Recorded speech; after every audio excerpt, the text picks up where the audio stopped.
Hai semua, kembali lagi sama aku Frida. Di sini aku akan membahas profesi auditor. Nah, aku akan sendiri, aku akan mengundang salah satu teman aku yang sekarang berprofesi sebagai auditor di KPMG. Nah, anak aku tadi biasanya familiar sih, KPMG itu merupakan one of the big four company. Buat yang masih belum tahu big four itu apa, kalian bisa search aja, banyak informasinya di internet.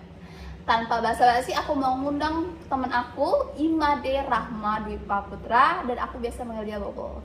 Oke, nah sekarang aku udah sama Bobo. Nah, Bobo ini seorang auditor di KPMG. Ya, KPMG itu adalah salah satu big four company di Indonesia. Nggak cuma di Indonesia sih, di dunia, cuman emang ada cabangnya juga di Indonesia. Nah, tanpa basa-basi aku mau langsung tanya. Pertama, KPMG itu apa aja sih bisnis unitnya, Bu? Oke, nah kalau misalnya di Indonesia sendiri, KPMG itu yang sering kita dengar itu ada 3 bisnis unitnya. Apa? Audit assurance, habis itu advisory, sama tax. Oh. Nah, tapi sebenarnya ada 5. Ya. Kalau nggak salah tuh ada Korean sama Japanese business desk itu kalau nggak salah namanya Itu ya apa? business desk. Itu ngapain? Itu kayak sama kurang lebih advisory juga, cuma kan dia beberapa klien itu butuh gimana ya, regulasinya itu menyesuaikan sama Korea dan Jepang gitu. Nah itu mungkin bisa ada ininya ya, bisa ada service yang di deliver ke klien. Tapi kalau secara yang sering kita dengar itu ada 3, Ya. ada audit yang pasukan tadi, advisory sama tax. Aku tuh biasanya sering dengarnya tuh cuma kayak paling audit sama tax gitu doang. Nggak tahu, biasanya orang tuh kayak banyak yang nggak tahu kalau ada business unit lain. Nah, advisory apa tadi? Advisory itu kayak ngasih advice, Iya, kayak semacam accounting consultant. Jadi misalnya salah satu contohnya, misalnya satu company itu mau akuisisi nih, gitu. Mau akuisisi, ya dia biasanya hire consultant buat nge-assess kalau dia akuisisi ini gimana, memberi keuntungan atau enggak. Nah itu tuh kurang lebih advisory itu di situ. Oh, jadi lebih ke strategic gini ya, ya, strategic. Accountingnya gimana, kayak standarnya gimana. Misalnya kayak akuisisi itu secara view accountingnya gimana kayak gitu. Oh, tapi memang cuma dari segi accountingnya doang ya? Setauku lebih fokus ke accountingnya ya kalau ke advisory itu. Soalnya kalau misalnya ke business consultant harusnya dia lebih gede lagi kan. Ya. Dan by the way, kenapa apa sekali? Kenapa kamu dulu pengen masuk Big Four, terus kayak kenapa pengen auditor? Oke, nah berhubung dulu itu kan ngambil jurusannya pasti akuntansi dong. Ngambil akuntansi itu tanya-tanya nih sama senior, karir S1 akuntansi itu gimana sih? Ada yang bilang BUMN bisa gitu, tapi tetap di ranah accounting and finance. Tapi ada satu momen aku dapat insight dari kakak kelas tuh, kalau mau belajar first graduate itu kan yang diberi kesempatan untuk belajarnya. Dia bilangnya tuh coba deh masuk audit gitu. Jadi dari audit itu belajar kurang lebih gimana ya, karena kita memeriksa ya, jadi kita memeriksa, jadi kita tahu secara view-nya akunting keseluruhan itu kayak gimana. Nah belajarnya itu katanya lebih baik masuk audit dulu aja gitu. Terserah nanti kalau mau lanjut berkarir di audit atau cuma jadi bagi catatan aja. Oh, I see. Karena kesempatan belajar ya intinya yang bagus kalau jadi auditor. Dibandingkan tax ya dulu audit ya. Tax itu lebih spesifik karena di audit juga kita belajar tax. Oh gitu. Terus kalau dari advisory-nya kurang menarik. Advisory itu lebih spesifik sih. Misalnya dia kalau nggak salah ya, setahu itu dia dibagi-bagi lagi. Misalnya yang ngurus akuisisi, yang ngurus transfer pricing, jadi kayak ya udah, jadi nggak keseluruhan cycle gitu. Nah kalau di audit kita dapat keseluruhan cycle, tapi memang butuh waktu. Soalnya di kita tahun pertama kan kita nggak mungkin ngerjain yang susah-susah tuh gitu. Jadi ya udah, misalnya yang pertama dapat job desk A, nanti tahun kedua job desk B sampai akhirnya tahun ketiga sih harusnya kalau udah jadi senior staff itu harusnya udah tahu lah satu cycle-nya gimana. Itu kira-kira berapa tahun sih butuh waktu buat tahu satu cycle-nya itu kayak gimana? Normalinya karena kita di kantorku sendiri ya, karena harusnya di KAP itu karpetnya setiap tahun. Kalau di kantorku memang ada tiap tahun nih, pengecualian kemarin waktu corona. Tahun pertama itu kan kalau di KPMG karpetnya ASO 1, Associate 1, terus Associate 2, baru senior. Nah, selebihnya senior tuh udah mulai belajar satu siklus. Karena si senior itu diproyeksikan menjadi tim leader. Kalau kita sih nyebutnya in charge ya. Dia yang bertanggung jawab pada tim auditnya. Jadi harusnya dia tahu tuh satu cycle gimana. Oh gitu. Ya jadi kayak kalau udah senior pasti umumnya udah tahu lah ya cycle-nya. Udah mulai ngambil kerjaan itu. Gitu. Karena di KAP nah itu kita belajarnya learning by doing. Kalau nggak ngerjain ya nggak tahu gitu. Ya. Berarti kalau udah senior gak apa lah ya loncat gitu ya. Nah kalau udah tahu tuh udah tahu cycle-nya baru biasanya mungkin banyak faktor ya. Kalau udah merasa udah nih cukup bisa jump ke company atau bisa lanjut aja di situ. Nah nanti kita lanjut ngomongin masalah karir path. Karena aku mau ngomongin yang basic dulu, job desk. Nah job desk auditor tuh ngapain aja sih? Pokoknya dari yang kayak gambaran umumnya job desk ngapain sampai kayak day-to-day-nya tuh kalian ngapain aja sih? Gambaran umumnya yang mungkin orang awam itu kadang-kadang kalau misalnya oke lah orang yang tahu itu auditor tuh ngapain, tapi kadang-kadang juga ada yang belum tahu kan. Jadi kalau kasarannya tuh nih ada company A.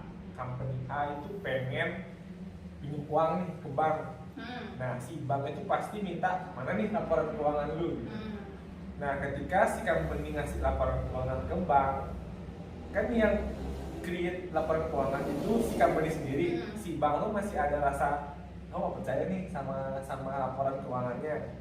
Nih tolong nih laporan keuangan kamu audit dulu oleh pihak ketiga yang independen. Nah itu tuh ranahnya auditor di situ.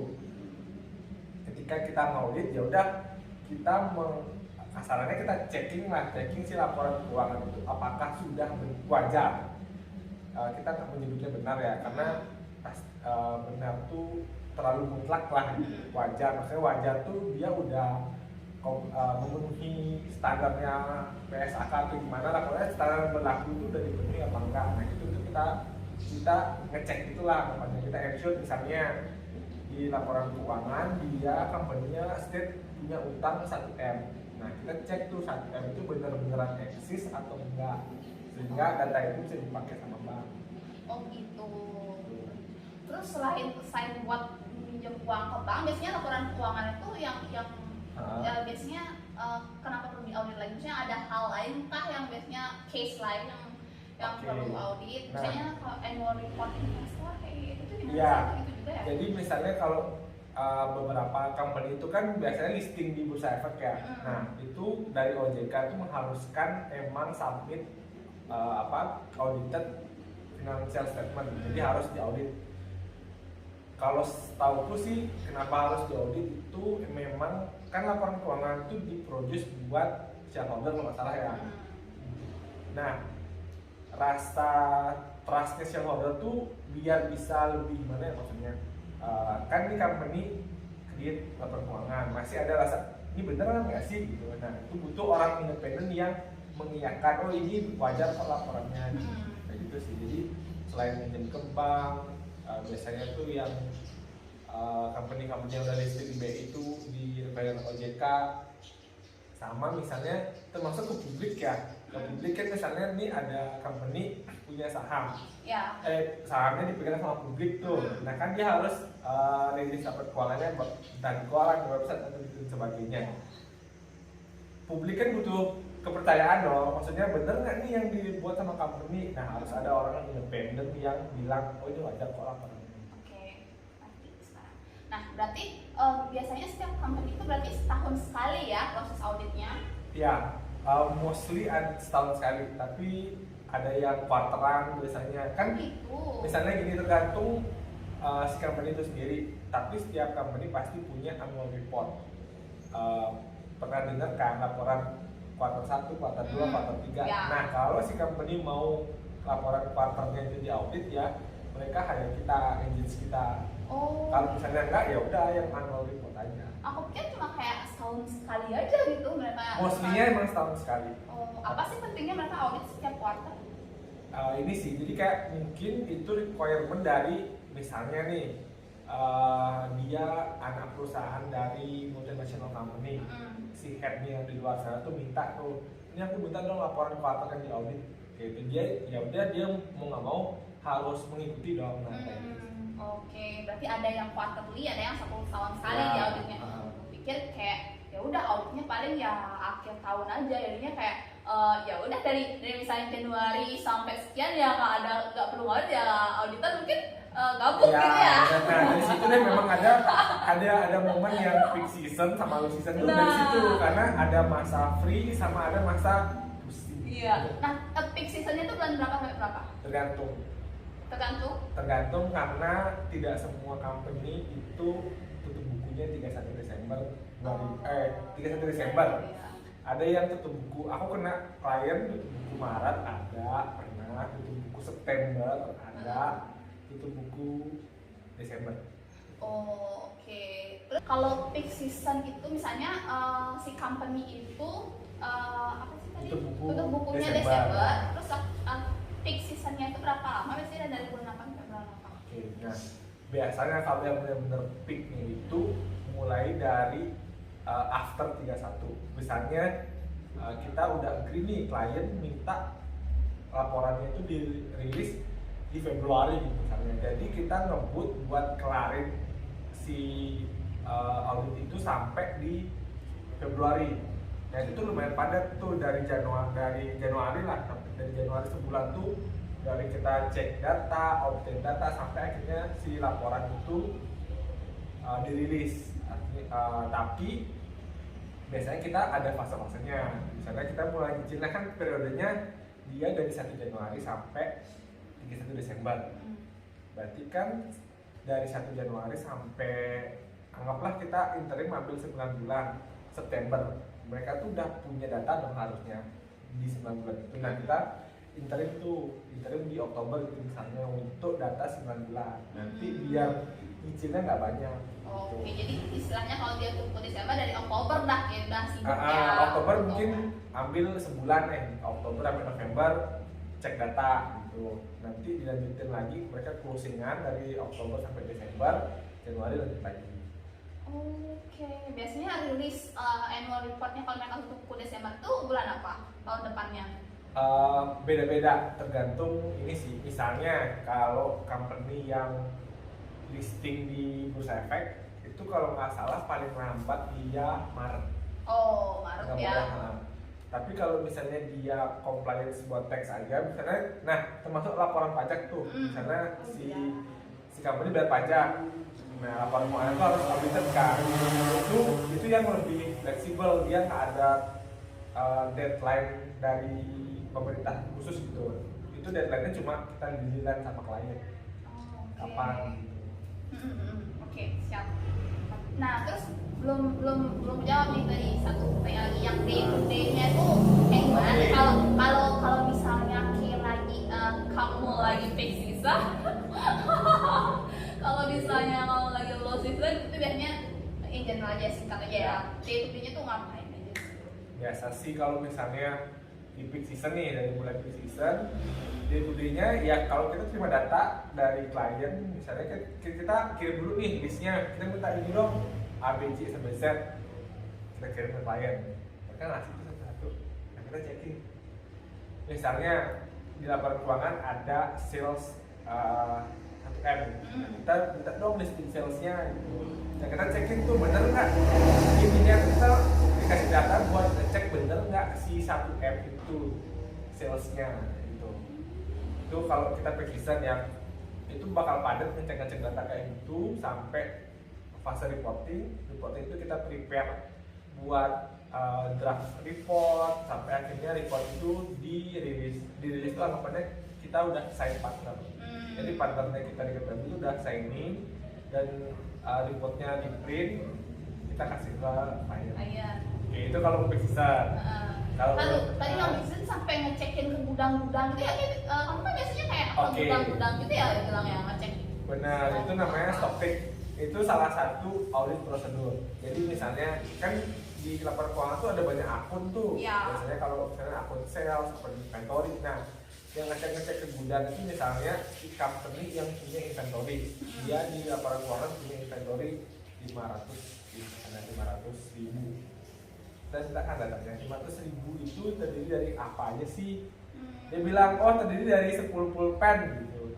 Nah kita cek tuh pulpennya beneran nggak ada. Kamu ngitungin sendiri satu-satu? Iya, kalau misalnya nih kalau anggapannya paling kocak ya, paling kocak itu ini deh XX1 misalnya. XX1 estate di bioskopnya punya beberapa inventory. Ya kita cek, tapi kan kalau bayangan dari temen-temen yang awam mungkin anjir nggak banyak tuh ngecek satu-satu. Nah itu kita punya basis buat sampling. Jadi misalnya ada item 1000, kita pick sampel. Pick sampel misalnya jadi 50, jadi berapa, yang udah ada, maksudnya di kita ada rulesnya, maksudnya ada aturannya. Kalau company ukuran segini gimana, beda-beda sih. Jadi kayak itu udah diatur, ya udah kita sampel. Nggak cek kita 1000 mati lah. Kira ngitungin satu-satu gitu 1000 ya Tuhan, Insya Allah. Tapi emang kita cuma gimana ya, kita sebagai pihak yang independen cuma mau ensure cara dia ngitung, misalnya benar nggak cara dia ngitung sampai akhirnya perhitungannya itu bisa kita percaya dan kita bisa simpulin bahwa si inventory-nya tak benar di laporan keuangannya. Oke, baiklah. Siap. Tuh, kalau dua season tuh satu sekali. Kalau dua season mungkin banyak kan training. Training jadi kayak ada kelas kayak gitu buat prepare di season berikutnya. Kelasnya tentang apa aja biasanya? Buat refresh lagi, misalnya audit prosedurnya apa aja, ada update enggak? Dari training itu dari KPMG sendiri atau kayak datengin third party gitu biasanya? Dari KPMG sendiri. Biasanya diisi sama manajer-manajer yang ada di sana. Jadi manajer-manajer itu kayak sharing knowledge.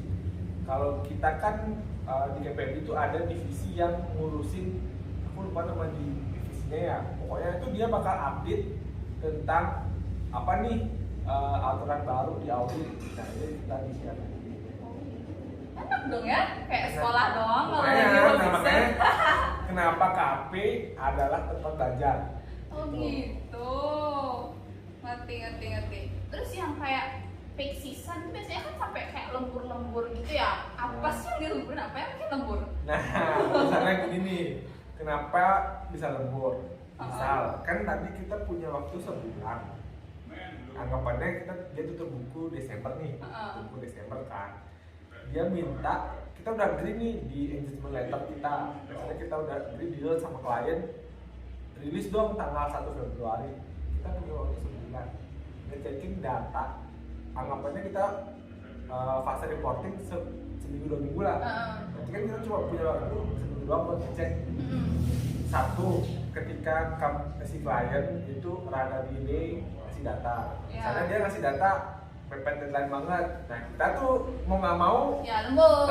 Karena kita nggak mungkin nge-skip data itu. Kita harus perform audit prosedur kita. Misalnya udah di agree nih sama partner gitu kan, ada discuss di awal, kita akan perform A, B, C.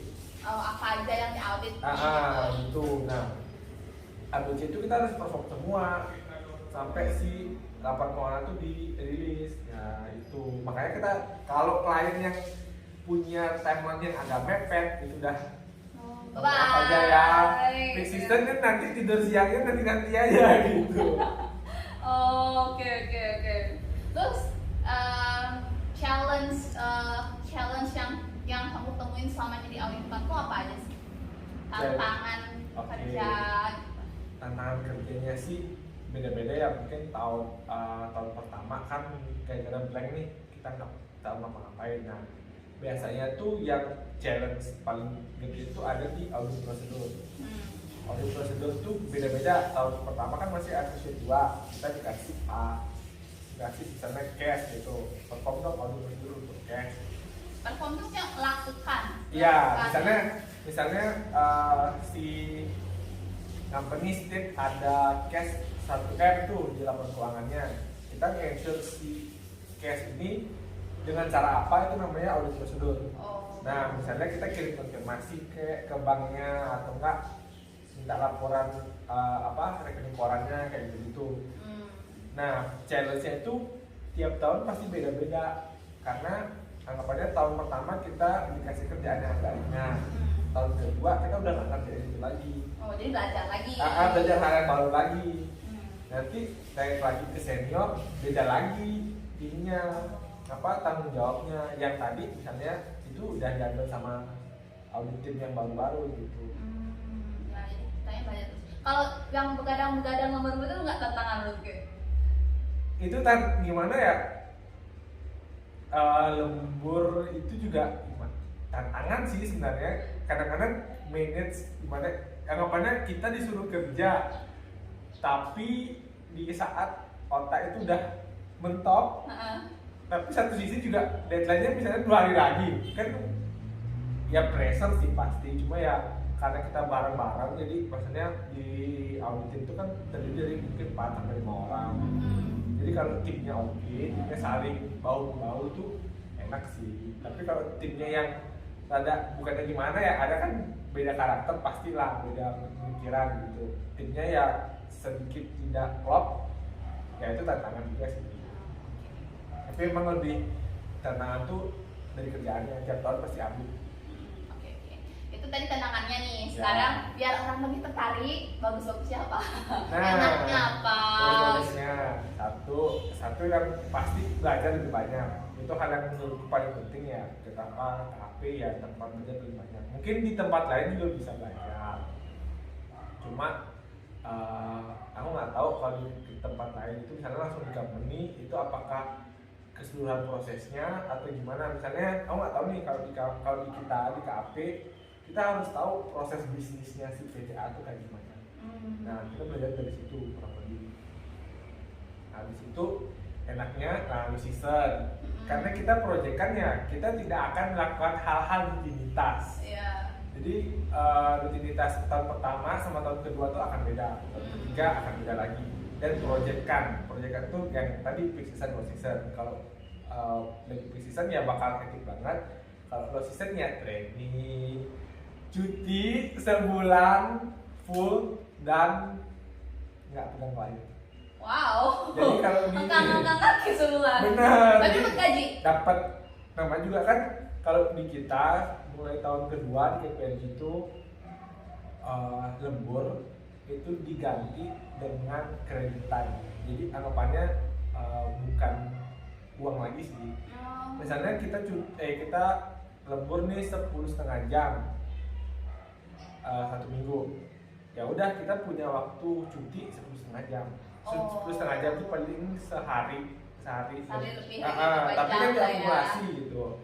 Nah kadang-kadang di low season itu paling mulai dari Juli sampai di Oktober November. Juli, Agustus, September, Oktober, November, bulan. Ya kita kan misalnya kredit time kita banyak tuh. Nah seniorku tuh ada yang punya kredit time sampai bisa cuti 1,5 bulan. Kan kita bisa lihat tuh di portal KPM itu tiap staff tuh kelihatan schedule-nya, dia lagi engage apa aja gitu. Ada tuh yang pelotan cutinya panjang banget. Aku udah bikin anjir 1,5 bulan bisa liburan, bisa main-main dan tetap income bulanan masih. Bisa kerja, kalau mau lebih produktif lagi bisa kerja lagi kan. Ya, udah kerjaan apa di luar kan. Bisa nyambi lah gitu. Oh jadi berarti tahun pertama kalau kalian lemburan tuh kayak bisa diganti uang, tahun kedua ke atas tuh udah nggak bisa ya. Kayak istilahnya diganti cuti gitu ya jadinya. Menurutku oke sih, jadi kita punya menurutku work life balance-nya meskipun nggak keseharian ya. work life balance-nya masih lebih balance. Setahun lah ya. Ya, dalam setahun, jangan dilihat satu hari, karena satu hari nggak bisa. Iya. Setahun. Terus enaknya juga kan kayak ya kalau misalnya punya klien di mana bisa jalan-jalan Yes, kemana gitu kan. Misalnya punya klien kayak kamu mau ke Manado, ada klien di sana, gudangnya di sana ya. Jadi kita jalan-jalan ke Manado. Tahun pertama enaknya itu adalah kita kan tahun pertama masih asosiat 1. Biasanya yang stock take yang cek gudang inventory itu yang anak-anak tahun pertama. Terus kamu kan bilang lagi ngambil certification nih. Sedikit deh itu certificationnya apa? Terus kayak kenapa perlu ngambil itu? Apa pentingnya buat karir segala macam? Nah kalau ngambil sertifikasi sih sebenarnya ini ya pertimbangannya itu adalah kemarin karena aku masih di asosiat 2, jadi responsibility-nya kan masih ada di senior tuh tanggung jawab penuhnya. Ya udah mumpung ada waktu. Kalau dari mendukung karir tergantung nanti kalau misalnya berkarir di auditor itu menurutku sangat mendukung ya. Karena nanti di ending of aku ngambil sertifikasi ini kan aku ngambil PPAK tuh. Kalau nggak salah sertifikasi terakhirnya itu adalah CPA, Certificate Public Accountant. Itu kita bisa anggapannya yang signing, jadi yang tanda tangan. Cuma itu nanti ada butuh requirement sekian tahun pengalaman kerja. Nah itu masih bisa dipakai, misalnya kita keep dulu, kita udah sertifikasi, ya udah kita tinggal ngumpulin pengalaman kerjanya. Ada expirednya, itu nggak sih certificationnya? Setauku, valid until. Setauku nggak tahu ya. Kalau nggak salah pengalaman kerjanya itu 3 tahun minimal, habis itu udah bisa dipakai. Harusnya nggak ada sih expirednya. Oke. Ngaruh ke gaji nggak? Kalau ke gaji sih enggak. Tapi kalau pindah company terus gitu misalnya kalau kita dari KAP terus kita berusaha coba buat buka sendiri, buka jasa sendiri, itu anggapannya kita bisa ngambil klien sendiri itu bisa.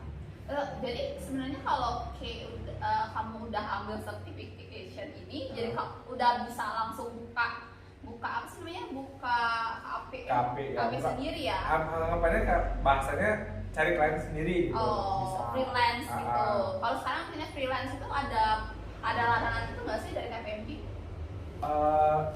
Kalau nggak salah kita lepas dulu. Kan misalnya gini, kalau di KPMG kan namanya KAP Sidata Dengkan misalnya.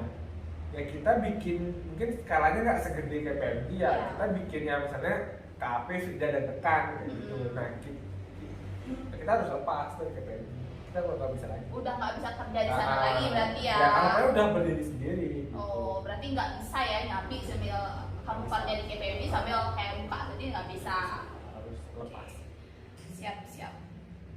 Terus kalau misalnya pindah dari KPMG mau ke company biasa, misalnya kayak let's say consumer good atau apa gitu, misalnya bukan KAP ya, itu biasanya kesana nanti kayak jadi internal auditor aja karirnya atau ada mungkin posisi lain? Jadi kalau misalnya mostly ya kebanyakan itu adalah nggak mesti auditor internal sih. Misalnya nih si PTA butuh manajer accounting, dia akan prefer ngambil yang pernah kerja di KAP. Kenapa? Karena dia tahu siklusnya. Itu jadi kayak dari situ biasanya orang KAP itu jump ke company ya sebagai minimal ya status supervisor, supervisor accounting ya. Kayak anggapannya dulu misalnya gini, aku ngaudit PTA, terus berinteraksi sama manajer dan lain sebagainya. Ketika manajer jadi saat kita bisa bilang. Dan ada beberapa teman-temanku yang ditawarin misalnya nih, mau nggak pindah ke sini? Padahal itu company yang diaudit. Tapi itu boleh nggak sih dari segi etiknya, itu boleh nggak sih? Beda-beda aturannya. Aku punya klien yang mengharuskan dia 2 tahun off dulu. Yang off dulu, jadi resign dulu misalnya dari KPMG, off 2 tahun nggak kerja. Off itu bukan nggak kerja ya, pokoknya dia kan diaudit sama KPMG. Kalau misalnya aku pindah ke KAP lain selama 2 tahun itu dan masuk ke di tahun 3 masuk ke sana bisa. Tapi kalau misalnya sama off 2 tahun tuh tetap di KPMG tapi nggak audit company itu it's okay. It's okay. Oh, yang penting pokoknya nggak ada engagement antara klien dan auditor untuk company gitu ya selama 2 tahun gitu ya berarti. Oh. Beda-beda sih, ada yang company yang misalnya aku mau audit PTA, terus PTA butuh supervisor accounting. Dia nawarin kadang-kadang karena dia anggapannya ngapain sibuk-sibuk nyari orang baru lagi, sedangkan ini orang udah tahu nggak ngerti ya struktur company-nya kayak gimana gitu. Ya siap ngerti.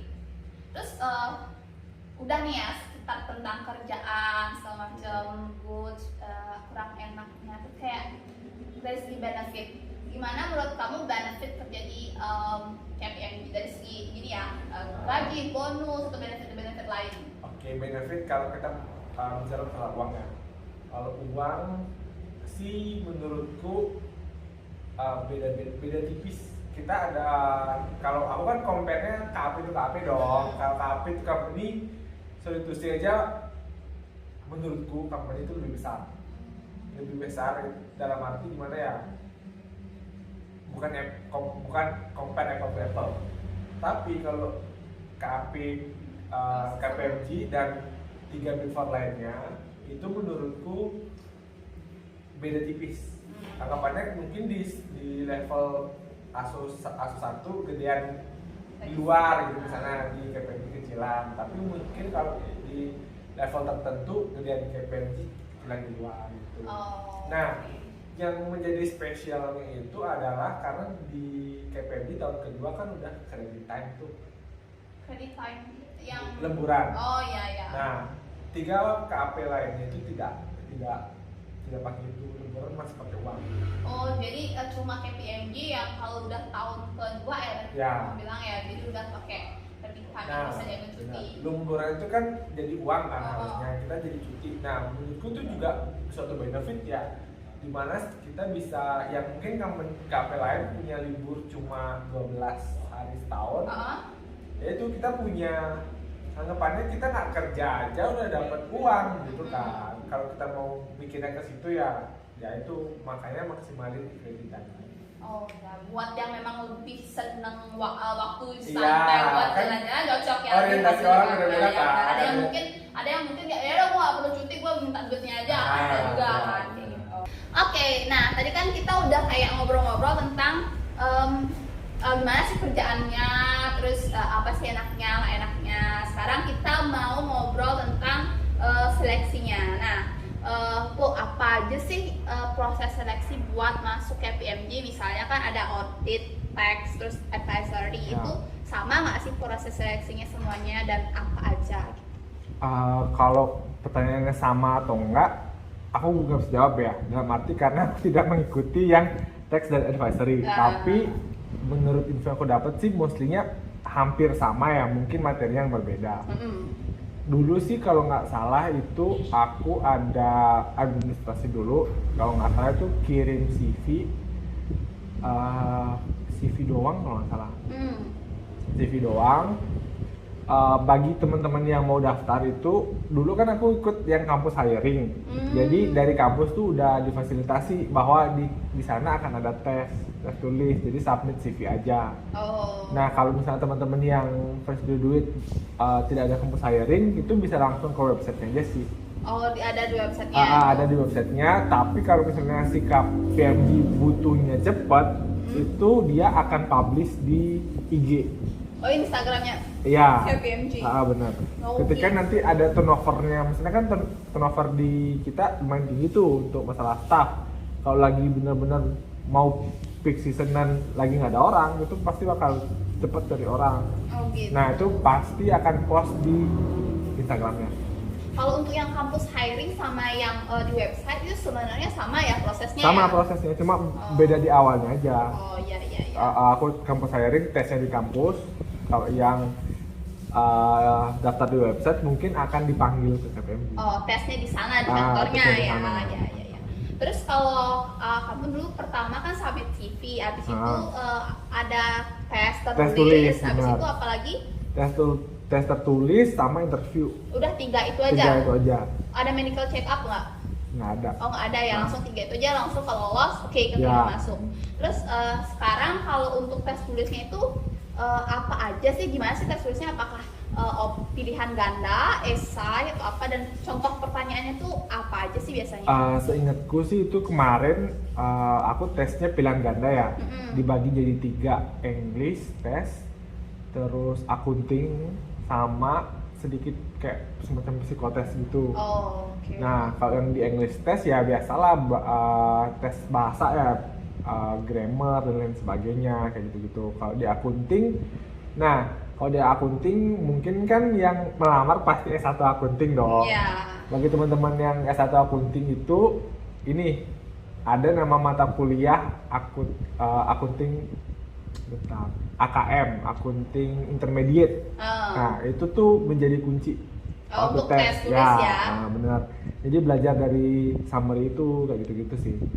Terus sedikit audit tuh ada beberapa soal, sama psikotes tadi, kayak belajar pola-pola itu nih. Iya. Karena pola itu dibalik kayak gimana itu ada tuh tesnya. Oh iya. Nah terus aku lebih kulik yang ke accounting kali ya, lagi dikit. Terus berarti yang intermediate tuh ada nggak sih soal yang kamu ingat contohnya mungkin berapa? Ada, misalnya ini dikasih contoh transaksi A gitu misalnya. Terus dari transaksi A itu besar misalnya besar utangnya berapa kayak gitu-gitu, misalnya ngitung amortisasi fixed asset tuh berapa kayak gitu-gitu sih. Jadi ada beberapa case, tapi bukan yang kita ngerjain secara full ya, udah tinggal ABC aja sih. Pilihan ganda. Iya, tinggal kita hitung aja ya pokoknya. Terus kalau yang audit, kamu ingat nggak contohnya gimana yang related to audit? Audit itu paling ini ya, asersi kayak gitu-gitu. Asersi itu biasanya ada di mata kuliah audit 1 kayak gitu-gitu sih. Terus kayak yang risiko, inherent risk, control risk kayak gitu-gitu, audit risk itu tuh ada di pengantar audit sih, audit 1. Okay. Catat ya, pelajarin. Nah itu kurang lebih tuh 2 mata kuliah itu ya. Oke, baik. Terus kalau yang interview waktu itu di interview sama siapa dan gimana sih, apa aja sih yang ditanya kayak gitu? Mungkin aku bisa bilang aku sedikit berbeda ya. Soalnya waktu interview itu aku langsung diinterview sama manajer sama partner di one sesi. Gitu. Di satu sesi yang sama. Harusnya? Kata temen-temenku setelah aku tanya itu, kamu sesi berapa sesi? Dia 2 sesi. Manajer sendiri, partner sendiri. Gitu. Nah aku tuh nggak tahu yang dulu itu digabung jegret jadi 1 gitu. Kayak sidang dong. Jadi kayak dua ya sekalian. Oke dah. Tapi menurutku itu sebuah keberuntungan sih. Jadi kita tidak memakan banyak waktu untuk pressure gitu. Nah, kalau di interview kemarin manajernya nanya terkait dengan CV, maksudnya kesibukannya apa, terus waktu kuliah misalnya kita tulis ikut apa gitu di CV, itu dia ditanya lagi gimana. Kalau sama partner kemarin itu lebih ke audit. Dia lebih nanyain tentang audit knowledge-nya ya audit knowledge-nya. Meskipun kita bukan experience hire ya, tapi kan kita dapat tuh kurang lebih di mata kuliah audit 2. Nah, audit 2 tuh yang udah perform misalnya untuk akun payable, prosedur auditnya apa aja. Nah, kayak kurang lebih itu sih. Kemarin aku dapat pertanyaan yang inventory. Ingat nggak waktu ke ngantar itu kan aku belajar tuh. Nah, aku belajar audit 2, belajar inventory, dan kebetulan ditanya kurang lebih pertanyaan gini, coba jelaskan secara singkat apa sih prosedur audit untuk akun inventory kayak gitu. Nah itu based on ini sih, maksudnya based on knowledge yang kita baca ya, kita nggak bisa bilang knowledge yang udah pernah kita lakukan gitu. Itu harusnya ada sih materinya. Jadi kayak it's okay ya, emang kan pasti ngerti lah ya, karena kita fresh graduate belum pernah ngelakuin itu, tapi yang penting kita udah tahu teorinya gitu kan. Terus dia nanya dulu pertanyaan kedua itu, dia nanya gini, kalau apa yang akan dilakukan sebelum audit. Nah itu tuh kalau aku sih dulu nggak sengaja mikirnya gini ya, kalau mau audit ya udah berarti kita anggapannya kayak mau ngerjain sesuatu tapi berkelompok. Aku udah langsung bilang gini, ya udah kita tentuin kelompok, terus diskusi sama kelompok, tugas masing-masing apa, udah gitu. Dan ternyata itu memang bener. Dalam arti kalau kita di audit itu memang diplot dulu orang-orangnya siapa aja, habis itu kita ada namanya RAPD. Jadi RAPD itu dimana discuss dari partner sampai staff, itu discuss prosedur auditnya akan di-perform apa aja. Gitu. Habis itu baru kita melakukan audit. Itu sih. Tapi karena aku belum ada pikiran ke sana, ya udah aku mikir itu akan kerja kelompok ya, gitu. Kayak logik aja ya, gitu jadinya. Oke, berarti lebih ke yang harus di-prepare sebelum interview itu lah, bener-bener inget-inget lagi pas nulis di CV apa, ya, terus bener. Achievementnya apa, terus itu ya dijelasin. Lebih ke kegiatan waktu di kampus sih, kan biasanya ikut misalnya ikut organisasi A gitu, misalnya itu ditanya ngapain aja. Oh ya, kayak misalnya organisasi apa yang kamu kontribusikan dalam untuk organisasi kayak itu ya berarti. Oke. Siap. Tapi nggak ada suruh ngitung ya pas interview itu? Nggak ada sih, cuma kemarin tuh lucu ya, karena aku benar-benar misalnya ditanya audit prosedur untuk inventory apa aja. Ada satu step yang aku miss dan partner itu dengan berbaik hati jelasin jadi nih cara gini gitu. Beda-beda sih, ada yang ditanya hitungan, tapi misalnya hitungannya gini, kalau misalnya ada inventory, ada fixed asset sekian gitu, paling ngitung depresinya berapa, amortisasinya berapa gitu. Ngitung pas interview? Bisa jadi kayak itu bisa singkat sih, misalnya kita anggapannya punya fixed asset 1.000, terus umur ekonomisnya berapa, 5 tahun, depresinya berapa gitu. Lebih ke technical sih, accounting sama audit knowledge-nya. Oh iya. Flashback dikit nih, menurut kamu pengalaman sama knowledge kamu yang mana yang kayak bisa ngebantu kamu banget nih bisa lolos seleksinya FPMG? Tahap apa dulu? Semuanya. Kalau apa tadi, pengalaman sama knowledge? Pengalaman knowledge itu apakah karena di organization, lomba kah, atau emang karena kuliah semata? Kayak ya udah aku kuliah bisa gampang aja sih lulus kayaknya. Technical itu sangat penting kuliah. Maksudnya kalau pertanyaan teknikal tuh pasti selalu ada accounting sama audit. Satu di tes tulis tadi, soal-soalnya pasti yang aku sebut tadi dari topiknya si accounting intermediate sama audit 1.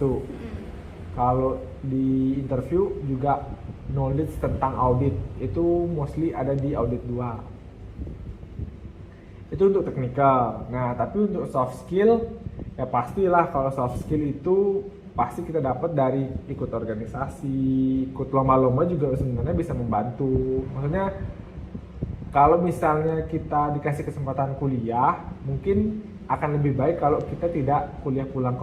Mungkin bisa diisi ngapain gitu, berorganisasi atau melakukan kegiatan yang lebih mengasah soft skill. Nanti itu ditanya soalnya. Ya? Bukan ditanya, kelihatan waktu interview. Oh gitu. Ya. Jadi selain memang bagus buat kita nanti communication kita jadi bagus gitu ya, sama di screening CV juga jadi cantik kan ya CV-nya. Iya. Kayak loh kok ini anak nggak ngapa-ngapain, pasti juga mereka mikir ya gitu. Meskipun nanti misalnya nilai kita gede gitu misalnya, kok ini anak ngapa-ngapain, takutnya kan mereka mikir gimana ya, soalnya kita juga kerjanya bertim kayak gitu kan, itu pasti berpengaruh lah soft skill. Iya benar-benar gimana kita bisa kerja dalam satu kelompok, interaksi sama orang itu penting, yang bisa diasah melalui organisasi gitu ya. Baik, terus lupa tadi nanya kalau masalah jurusan ini tuh ada ininya nggak sih, ada syaratnya harus dari jurusan akuntansi, finance kah, atau kayak apa aja nih yang bisa masuk jadi audit? Atau mostly kalau audit sih pasti S1 akuntansi ya. Penjurusannya yang tax atau gitu-gitu ya. Beda-beda tiap kampus. Kalau di kampus tuh emang nggak ada penjurusan. Oh jadi emang general aja ya? General S1 accounting gitu. Tapi kalau misalnya yang manajemen finance. Kalau nggak salah manajemen finance itu pernah aku baca sih di lowongannya, cuma aku nggak begitu aware apakah dia audit atau advisory. Harusnya advisory masih bisa ya. Nah untuk detailnya itu mungkin bisa dicek di website. Ya, oke, siap. Itu pasti ada detail requirement-nya. Tapi kalau audit pasti 90% lah. Accounting lah ya. Kalau misalnya marketing ya asalkan lu ngerti aja gitu. Mungkin bisa kan, di KPM juga ada divisi marketingnya sendiri. Maksudnya buat mau jadi audit Ada nggak ya orang yang Ada. udah marketing mau jadi Kuliah PR lagi auditor? S2. Aduh capek. Terus nah pesan terakhir nih Bo, untuk yang terakhir misalnya nih ada teman-teman atau adik-adik yang pengen masuk KPMG atau misalnya Big Four yang lain lah misalnya, terus mau jadi auditor, what is your message for them? Apa yang harus mereka lakukan, pelajarin, atau misalnya apa yang harus mereka asah segala macam. Kalau pesan penutup ya, bukan Ya, pesan terakhir. penutup. Kalau pesan terakhir mohon maaf, saya masih ingin hidup ya. Pesan penutup sih kalau misalnya mau masuk ke KP, kalau masuk ke KP itu satu, prepare tadi accounting knowledge-nya itu benar-benar kepake, akan lebih gampang menyesuaikan diri kalau kita punya knowledge di accounting. Anggapannya kan si company akan selalu menggunakan accounting view, kita dari audit view. Nah itu tuh masih inline. Ketika kita paham accountingnya, nanti auditnya bisa belajarnya lebih gampang. Nah itu dimaksimalin dulu waktu kuliah, belajar. Kuncinya sih waktu di mata kuliah accounting intermediate itu baik 1, 2 sama aja. Tuh. Terus yang di prepare buat masuk, soalnya di KP itu nanti belajarnya learning by doing. Semakin banyak kita mengerjakan working paper, exposure kita akan semakin banyak yang kita dapat. Nah di situ tuh bakal kelihatan kita akan kuat bertahan atau gimana gitu. Yang penting kalau mau nanti masuk KP, buatkan tekad kali ya. Dijalani aja, dinikmatin aja. Pokoknya semua kerjaan kan ada resikonya gitu. Nah, Oke, baik. Jadi ya kalau kuliah jangan tidur ya. Ya, kalau tidur di kelas nggak apa-apa, yang penting ngerti ya. Entah kalau kuliah mau tidur ya silakan. Nanti yang penting tahu knowledge accountingnya. Karena itu benar-benar menurutku 80%, hampir 90% kepake lah. Ya, waktu kuliah ya, pelajaran waktu kuliah semua mostly kepake ya. Pakai. Yang dua tadi ya accounting sama audit. Itu pakai. Siap. That's all. Jadi buat teman-teman yang atau adik-adik yang mau masuk accounting, mau masuk audit atau KPMG itu bisa dicatat tuh tadi apa yang harus dipelajarin, apa yang harus disiapin, nggak cuma belajar tapi juga ikut organisasi, karena nanti itu juga dilihat mempercantik CV dan juga waktu kerja dan interview ya pasti kelihatan juga ya kelihatan. orang yang emang suka ikut organisasi yang bisa bersosialisasi itu akan beda sama orang yang cuma belajar doang. Benar. Hai, sekian video dari aku tentang profesi auditor. Semoga bermanfaat buat kalian semua. Dan apabila kalian ada kenalan, teman, saudara yang butuh informasi ini, jangan lupa di-share ke mereka ya. Sekian dari aku, sampai jumpa.